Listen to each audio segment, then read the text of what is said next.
Is this how justice is done in the Vale? You accuse me of crimes. I deny them. So you throw me into a cell to freeze and starve. Where is the king's justice? I am accused and demand a trial. If you're tried and found guilty, then by the king's own laws you will pay with your life. I understand the law.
Spaniard here. It's the 18th of August 2022, and this is a follow-up and really putting to bed to some extent the bullshit and outrageous claims made by one Michael of Bernicia, aka Michael War, the failed comedian, aka the Bernician, aka the head and founder of the Universal Community Trust. Now, for those of you who are not aware, on the 27th of April 2022, Michael came out and made some outrageous claims about myself, and in the same breath, one Ian Clifford's stamp. And he basically alleged that Stamp and myself had stolen his lien process, his commercial lien process, and that we were selling it for commercial gain. Now, a few things here before we get into this video, because this video is going to prove that Michael is talking out of his very huge anus, all right? Otherwise known as his mouth. So, the few points. Point number one. I've not stolen anything from Michael of Bernicia. Let's get that clear. Point two. Michael demanded proof that I was innocent, right? So let's get this straight. Michael of Bernicia, who is engaged in making points of law, talking about points of law, talking about common law, the way that things should be, Michael comes out and makes a claim and an allegation. Rather than prove his claim or allegation, he demands that the accused prove their innocence. I can see that things haven't really moved on in Michael's mind too much, right? From perhaps, I don't know, times of the Inquisition perhaps. The third thing is that Michael is the head and founder of the Universal Community Trust. Is that the type of justice that one can expect to receive from the Universal Community Trust? In other words, is it the case that members of the UCT are going to face allegations and then must prove their innocence? Is that the way Michael's operating things over at the UCT? Really? If that's the way that Michael is actually operating things over at the Universal Community Trust, within his communities, I don't think people are going to be too interested, because there's nothing different from that to what's going on in the legal system, right? Point number 4. Having demanded that I prove my innocence, I invited Michael publicly, and I had to post a video publicly and a response publicly, because Michael refused to respond to my text messages, refused to respond to my emails, and refused to pick up the phone when I phoned him. So I had no choice, right? I had no choice in this matter. I had to make one or more videos to respond to his bullshit allegations.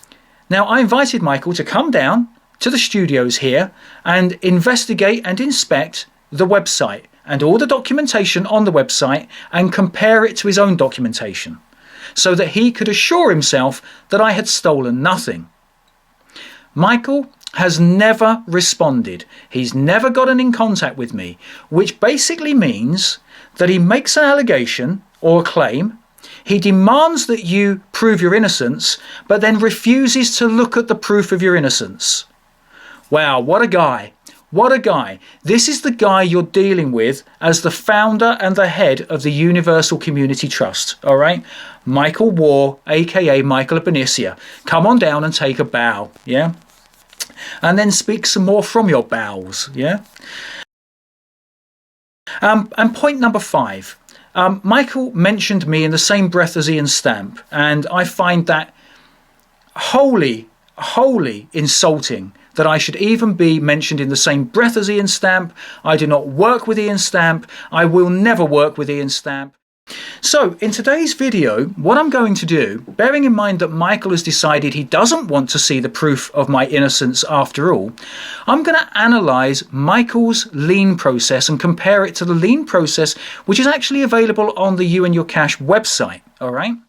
I'm going to point out why the lien process that I advocate is nothing like Michael's process, okay? Because I believe Michael's process is inherently flawed, as I'm about to explain. Let's crack on. And the first screenshot that you are going to see is an email from Michael dated the 2nd of June 2020. And in that email, you'll see that far from having to steal Michael's lien process, as I mentioned in my earlier videos, he offered it to me on a platter because he wanted me to teach his lien process to people who were going to attempt to monetize their liens through what was then the iLien crypto coin. All right? So there's the email to prove that what I was saying was absolutely correct and true. You'll note on this email that Michael provides a link to his full lien process, all right, which actually is 8 documents long. And that includes the kind of build-up, all right, the build-up to the lien process proper. So we're going to cover off the full 8 documents. Just as point of fact, the number of documents in my own lien process are in excess of 13. All right, so just a slight difference there. Now, in this email, Michael actually highlights just 5 documents as being essential. All right, so 5 versus 13. An even bigger difference there. So let's have a look at this kind of lien process in overview. All right. So first things first, Michael has accused me of copying and or stealing his lien process. Now you'll note from the date of this post from Michael, this is at the Bernician, okay, this is Mortgage Fraud 101, the commercial lien process. That article was published on the 21st of June 2019. Now for those of you with great memories, you'll remember that I actually had my lien process up on the WhiteRabbitTrust YouTube channel. Okay, and that was originally posted back in 2012, I believe. And you can visit the youandyourcash.com website and you can actually see the original videos there. All right, we give them to you once you join up and sign up as an insider. You get access to those videos. They were originally filmed back in 2012. So just a small point here, or question, if you like, Michael. How could I have copied your process if you didn't publish your process until 7 years after I made my videos. I wonder if Michael could explain that. Probably not, because since the posting of my videos, in response to his outrageous claims, in which he actually reveals his true character and true nature, he's not responded to any of it. There you go. A coward, I would say. An absolute coward. Anyhow, let's get into analysing these documents one by one. When Michael first approached me to teach his process, and this was in order to educate all the potential takers or people that wanted to sign up to Lien, he emphasised the fact that he wanted us to teach his process. Okay, and I thought, well, if his process works, if it turns into Lien, if this Lien is going to work as a functional cryptocurrency, and if you can exchange it, well then fine, not a problem. I don't mind, I'll teach your process, even though I had multiple queries and questions about his process. Okay, now, one of the things that Michael was keen to point out was that in his mind, he didn't want reference to limited companies as part of the process, because his line of thinking was that wasn't a common law lien. And he referred to his Lien process as a common law lien, even though he has it on his post as a commercial lien.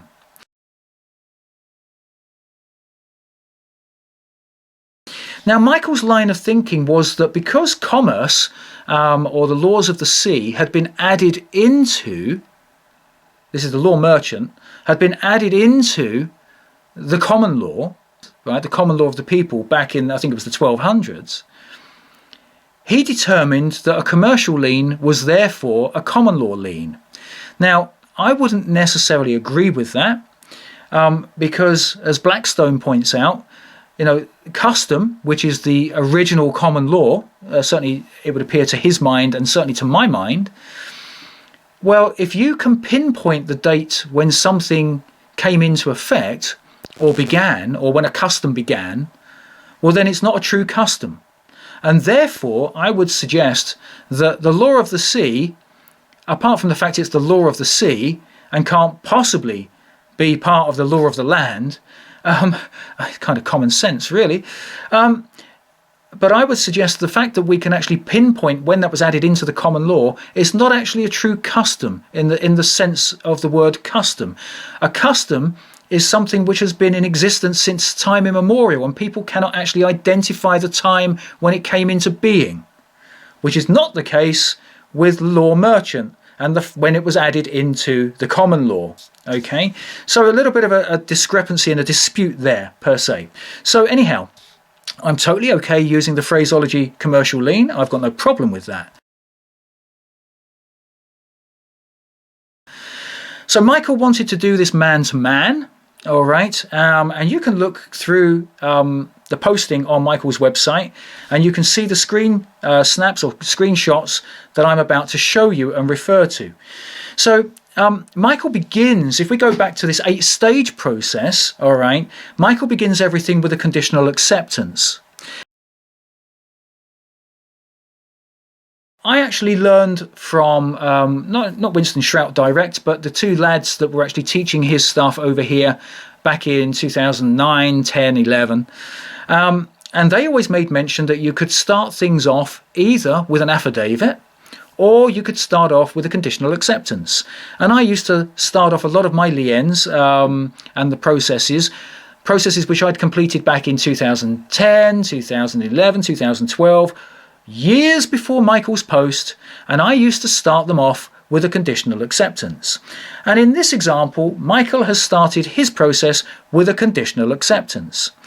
Now, the problem with Michael's conditional acceptance and his desire to deal man-to-man is the obvious problem, in as much as he's put everything in block capitals. I wouldn't do that necessarily. Yes, I would have the respondents perhaps in block capitals. Okay, certainly a corporation if I'm writing to a corporation or including that as a separate party. But if I'm writing to the man will be in upper lower right? Or I'll treat the corporation as a man, because they treat us as corporations, so therefore we treat them as man, right? And so, there's a bit of confusion here, because Michael was desiring only to write to the man, yet he's expressing it in the form of a corporation. And in fact, he then signs off as the authorized representative for the corporation. So actually, he's not dealing man to man, he's dealing corporation to corporation. Confused.com.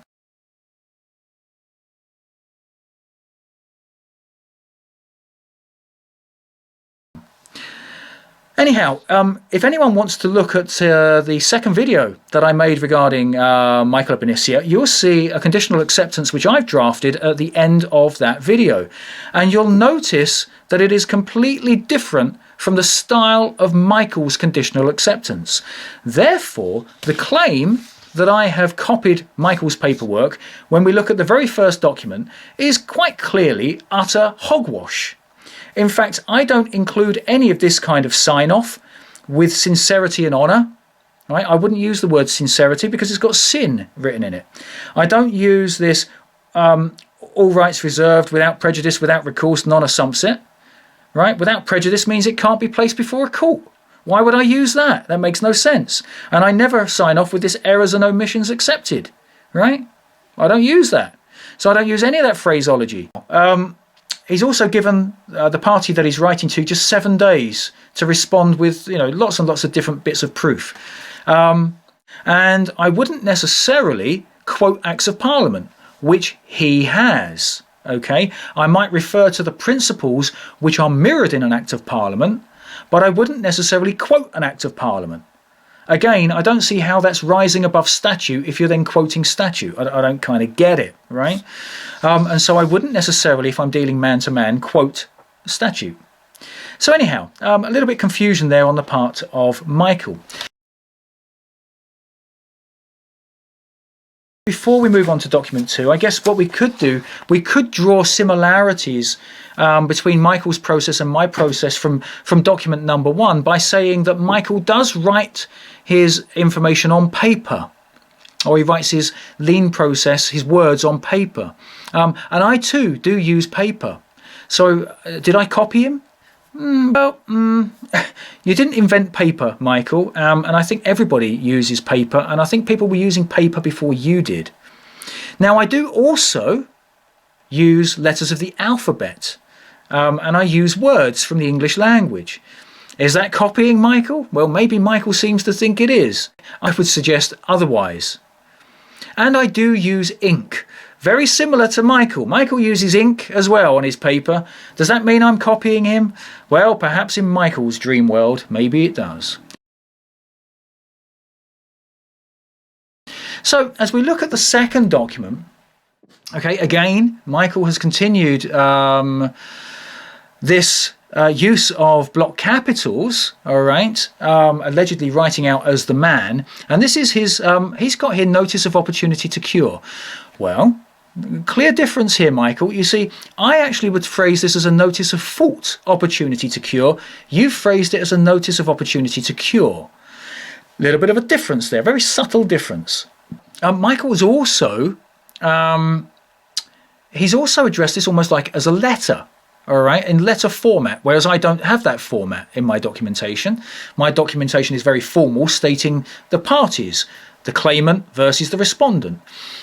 Michael's also used a header here. He's put RE, Mortgage Bandit's account number. Well, I wouldn't really use RE in any of my documents. Now, the word RE is often used in legal land to refer to matters involving minors or the deceased. So I wouldn't be using that at all. Now, anyone who has access to the You and Your Cash website and the lien process therein will immediately see that there is a clear difference between the styling of Michael's notice of opportunity to cure and my notice of fault opportunity to cure. In fact, in Michael's notice of opportunity to cure, he actually goes on to quote the Fraud Act. So again, he's quoting another act, another statute. And he again signs off with without prejudice. So you can't present this before the court. I don't get it. Don't get it. You can't present the document before the court. It's without prejudice. The whole point of the claim is that there is prejudice, extreme prejudice. That's the whole point of the claim. Let's move on to document number 3. So in Michael's process, this is just shoring up his conditional acceptance. This is a notice of dishonour, which I would probably call a notice of default, or maybe a notice of default and dishonour. And again, what he's done here is he's kind of repeating everything that's just in the conditional acceptance, and he's just kind of asserting that that's now true, or there's no proof of XYZ, blah, blah, blah, and that they're in agreement. Again, completely different styling from the document that I would call a notice of default or notice of default and dishonour. Completely different, right? And again, he's using the block caps. So he's writing block caps and he's signing it off as authorised representative for the block cap name. Nothing wrong in that. Nothing wrong in that. You can operate through the corporation and soup it up with full and unlimited commercial liability. But I haven't seen any mention of full and unlimited commercial liability in any of his documents thus far. So again, just different, completely different styling, right? So again, nothing that I can say here that would justify the comment that I've stolen anything, right? Now let's move on to document number 4. Okay, now this is where we come in to his email, right? What he words as document number 1, or essential document number 1. And that's what he terms a notice of security interest. Now, to my mind, because he's now starting his lien process proper, and to my mind, you can't have a security interest until you've completed the security interest documentation, which is the lien documentation. So to me, in my opinion, Michael's got this arse about face. My notice of security interest comes after the completion of the security, which is the lien process. In other words, my notice of security interest comes at the end of the process, not the beginning. All right? The way I'm seeing Michael's process is that he's scored the goal before he's even kicked off the football match. That doesn't make sense. You've got to kick off the football match, work your way down the other end, then score the goal. You can't score the goal, then kick off and work your way down the other end. That doesn't make sense, right? Anyhow, so Michael's notice of security interest, anyone that's seen my document will see that this is completely different. Michael again uses the phrase without prejudice, which means you can't show this or place this before the court. What's the point of that? What's the point of that? He's also styled this, not only using all the block caps again, so it's not man to man, but he's also styled it like a letter. Again, nothing like my styling.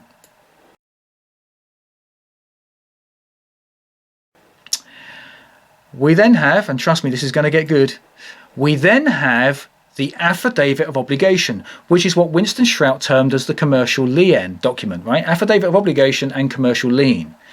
And I've got to be honest, the layout, the first phrasing of Michael's document looks extremely familiar to Winston Shrout's document, which came way before this posting of Michael's documentation. Michael's document is then centralized with the lien claimant, so suddenly he's using lien claimant and lien debtor. Identical to Winston's documents, actually. And he's actually centralized those parties, which I don't really understand, okay? But anyhow, let's work our way through this document. He then goes to quote what he calls the laws of commerce, okay? And he's quoting maxims. Now, that's not a problem. But in Michael's document, he's actually quoting from the Bible, and I believe further down, he actually quotes legal maxims, and then he puts these into, he seems to be quoting a lot of stuff, there's a lot of verbiage here, and he seems to quote it in Latin as well. None of that happens on my documents. Yes, I include maxims, but I don't put down the equivalent of the from the Bible, and I don't quote it in Latin. Small difference there. Could you say that I've copied his documents? Not really. He then quotes the Fraud Act. He then quotes Unidroit, okay? Again, I don't quote any of that because this should be known by people. He then goes on to then make his allegations. Now, here is a fundamental flaw in his documentation, okay?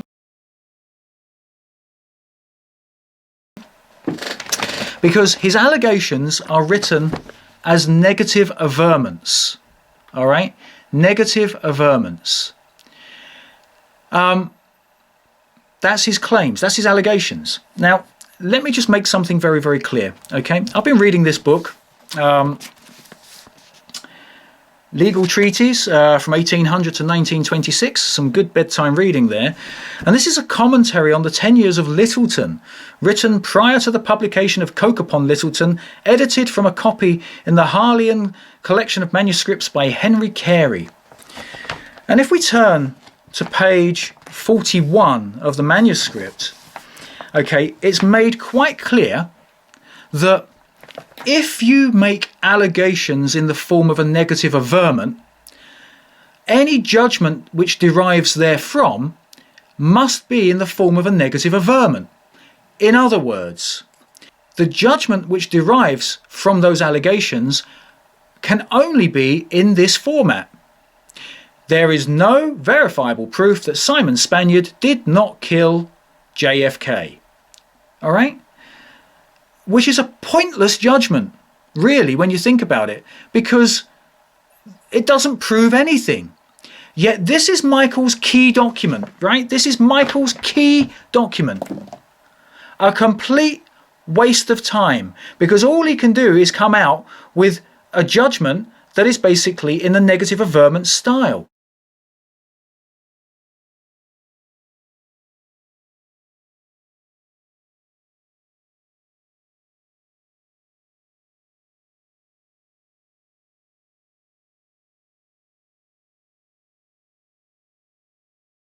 When we were going through the Winston Shrout kind of training, as it were, yes, it was suggested that negative averments could be used, but you use them in conjunction with an averment, which is a positive affirmation, a positive statement, a positive claim, right? You can't just use the negative averment on its own.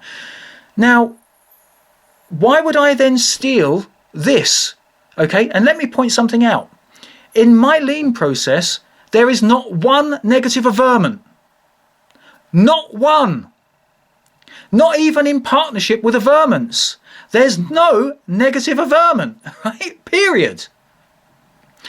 So if I was going to copy Michael's process, you'd think I would copy the key document, right? But no, it's nothing like my document.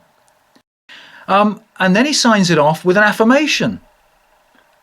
I don't have an affirmation as my sign-off. And in fact, his verification, he's using a notary. I don't use notaries anymore. I stopped that years back, right? And again, he's used without prejudice. You're making a claim. It's with prejudice, you idiot. So, is my document anything like Michael's? No. And I wouldn't want my document to be anything like Michael's. And then Michael now finishes off his process with another notice of fault opportunity to cure, the same errors on there without prejudice, again operating through the straw party, which again there's no problem with, but it's just not what I would do.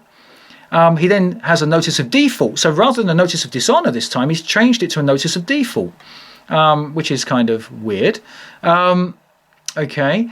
And again, without prejudice is stated in there. And then he's got the affidavit. Well, he's got here affidavit of service and non-response. We actually use what's called an affidavit of non-response generally to wrap everything up. We don't use an affidavit of service. You would use a separate certificate of service. All right. That was as per the Winston process. I don't use them myself. I just use an affidavit of non-response. Again, he's used this as affirmation. And he's used here verification for the witnesses. I don't use that phraseology. I use jurat for the verification. He uses a notary. We don't use a notary. We use 2 good men or 3 good men.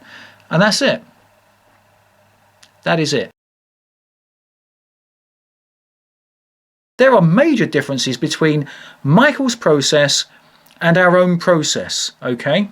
But anyone that's attended our course will see that there are 4 or 5 clear and distinct stages in the whole process. And the process, whilst a lot of the phraseology notice of security interest, affidavit of obligation, notice of fault, opportunity to cure, notice of default, notice of non-response, sorry, affidavit of non-response. While some of these phrases are similar, the way in which they're used, the style, the content is different, totally different. These processes are common, or these phrases and the names of the documents are common to lots of different processes. That doesn't mean they've been copied. And even if you look at the order of these documents, yes, if you send a document, you're going to send, if you send a key document, that is, you're going to send a notice of fault, opportunity to cure, notice of default, affidavit non-response. Of course you are. That's the process. That's the process we were taught back in 2009, 2010. How could I have possibly have copied your process, Michael, when you first published it in 2019? You absolute buffoon. I think I've now provided sufficient information to show that not only did Michael hand his information to me on a platter and invite me to actually use it, but I have no need to use his because I don't actually rate his paperwork. And I've highlighted why I don't rate his paperwork and why I don't rate his line of thinking. Not only that, I think I've provided you with sufficient evidence to show that if anyone copied anyone, Michael was probably copying Winston Shrout's documentation, which was produced long before Michael's posting. I've also shown that I made videos about the Lien process 7 years prior to Michael's posting. So why would I have need to copy Michael's process? I've also shown that there are not only some major flaws with Michael's process and major differences between his process and my own process, but I think I've also shown with regards to the negative averment and Michael's key document, which contains only negative averments, that actually that is a grave misjudgment on his part, because you cannot come out with a definitive judgment as a result of that. You can't come out with an averment, a positive statement within the judgment. You can't say you are guilty of this or you did this. You can't do that. You can only say there's no verifiable proof to show you didn't do it. Well, that doesn't mean you did, as I've demonstrated with the JFK murder, right? There's no verifiable proof, in fact, to show I didn't do it, right? Where's the proof to show I didn't do it? And this seems to have demonstrated a very concerning trait where Michael is concerned, a very concerning attitude, in as much as he seems to think it's acceptable that you accuse someone, or you can accuse someone, and that the accused has to prove their innocence. I'm just flabbergasted. But hey-ho, if that's the way that he and the Universal Community Trust are operating, good luck to you. I resigned 4 months ago. I want nothing to do with it. I'm beginning to very much doubt and question everything I actually thought I knew about Michael at Bernicia. Yeah, you want to go work with that guy? You go work with that guy. Good luck to you.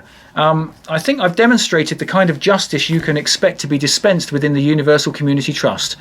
You get accused of something, you have to prove you're innocent. Now, here's the deal. How do you prove you didn't do something? How do you prove you didn't do something? You see, you can't prove something didn't happen. You can only prove something did happen. Think about it.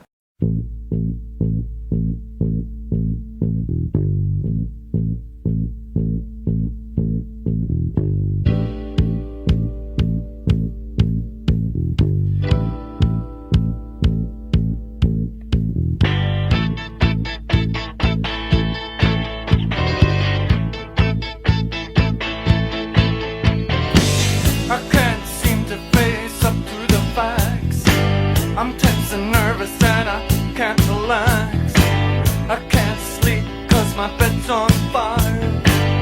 Don't touch me, I'm a real live wire. Psycho killer, qu'est-ce que c'est? Fa fa fa fa fa fa fa fa fa fa. Better run, run, run, run, run, run, run away. Oh, psycho killer, qu'est-ce que c'est? Fa fa fa fa.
better run, run, run, run, run, run, run away.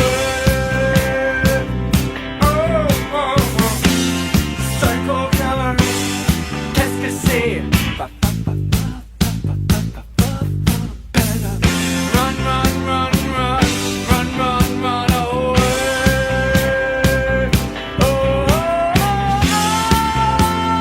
ay, ay, ay, ay, ay.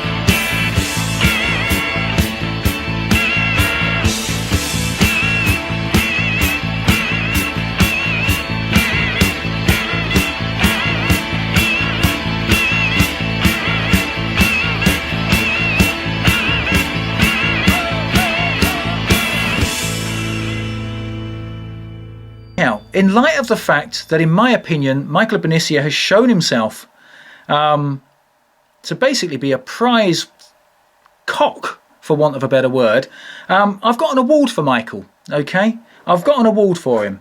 I think this sums Michael up in the way that he's behaved recently. I don't know what's got into him. Maybe one of these has got into him. Anyhow, here's his award. It's a cock award, Michael, a golden cock. In fact, I consider you to be a world champion cock. This one, as Michael would say, is about 12 inches long, right? Yeah? And I think this says everything about Michael of Bernicia that you need to actually know. Anyhow, Michael's not here to receive this award, and so what we did was we sent this along to Michael, and this is what Michael had to say. Here we go. Watch this. I'd just like to say thanks very much for this award. I accept it. I am in fact a complete cock.